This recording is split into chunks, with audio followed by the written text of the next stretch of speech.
All fish contain small amounts of methylmercury, the most toxic form of mercury, and fish consumption represents the main source.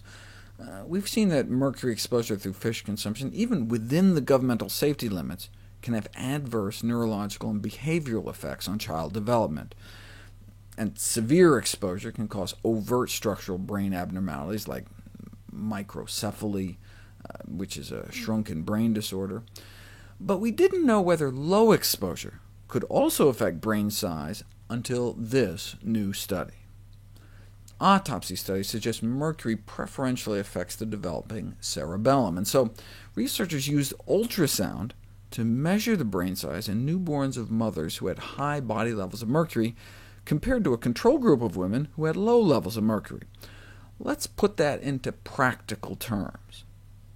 Compared to the low-level control group, here's where the high-level mercury women were.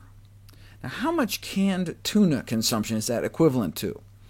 Here's what your body mercury burden is if you eat 1 serving of canned tuna a day, about half a can. Here's what 2 cans a week will do to you, and this is just 1 can a week.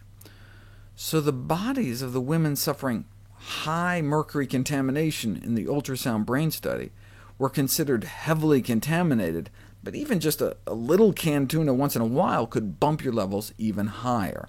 So the high really wasn't that high, but still, what did they find?